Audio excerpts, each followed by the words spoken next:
హల్లెలూయా! దేవునికి స్తోత్రం. దేవుడైన యేసు ప్రభువారు ఈరోజు మనకు పరిశుద్ధ గ్రంథం నుంచి ఇస్తున్న వాగ్దానము సంఖ్యాకాండం 6వ అధ్యాయం 26వ వచనం. యెహోవా నీ మీద తన సన్నిధి కాంతి ఉదయింపజేసి నీకు సమాధానం కలుగజేయునుగాక.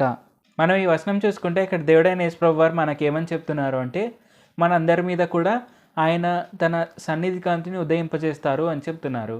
అలాగే మనము సంతోషకరంగా, ఆనందకరంగా, సమాధానంతో జీవించేలా చేస్తారు అని తెలియపరుస్తున్నారు. కాబట్టి మనం ఎప్పుడు కూడా ఆయన యందు విశ్వాసం కలిగి ఉండాలి. ఈ విషయాన్ని మనం ఎప్పుడు కూడా క్లెయిమ్ చేయాలి.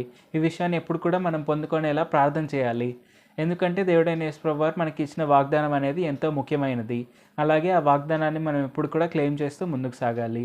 మనము ఆయన యొక్క సన్నిధి నుంచి ఆయన ఉదయకాంతిని పొందుకుంటున్నామంటే, ఆయన వెలుగును పొందుకుంటున్నాము అంటే, మనకు జీవితంలో ఇంకా చీకటి అనేది ఉండదు. చీకటి అనేది ఉండదు అంటే ప్రాబ్లమ్స్ అనేవి కనిపించవు మనకు. సో దేవుడైన యేసు ప్రభువారు అలా చేస్తారు.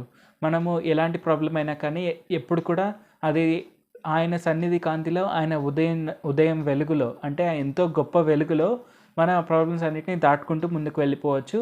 ఎందుకంటే మనకు ప్రతి ఒక్క దానికి తప్పించుకునే మార్గం అనేది దేవుడైన యేసు ప్రభువారు ఆయన కాంతి ద్వారా చూపిస్తున్నారు.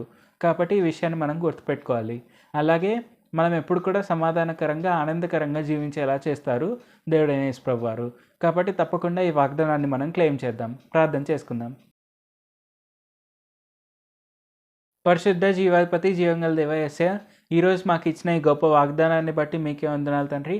యేసు నామంలో మేము ఈ వాగ్దానాన్ని తప్పకుండా క్లెయిమ్ చేస్తున్నాం తండ్రి. ఎందుకంటే మీరు మాకు ఇచ్చిన ఈ ఉదయకాంతి యొక్క వెలుగు ద్వారా మేము ఖచ్చితంగా మా ప్రాబ్లమ్స్ అన్నిటినీ సాల్వ్ చేసుకోగలము. మీరు మాకు ఖచ్చితంగా తప్పించుకునే మార్గాన్ని చూపిస్తున్నారు అని తెలియపరిచినందుకు వందనాలు తండ్రి. అలాగే మేము ఎప్పుడు కూడా సమాధానకరంగా, ఆనందకరంగా ఈ భూమిపైన జీవించగలము. ఎందుకంటే మీ అనుగ్రహం అనేది ఎప్పుడు కూడా మా మీద ఉంటుంది. అలాగే మీరు ఎప్పుడు కూడా మమ్మల్ని సంతోషకరంగా, ఆనందకరంగా జీవించేలా ఆశీర్వదిస్తున్నారు అని తెలియపరిచినందుకు వందనాలు తండ్రి. ఈ వాక్యం వింటున్న ప్రతి ఒక్కరు కూడా మిమ్మల్నే తమ నిజ రక్షకులుగా అంగీకరించి మీ ఆశీర్వాదాలను పొందుకునేందుకు సాయం చేయండి.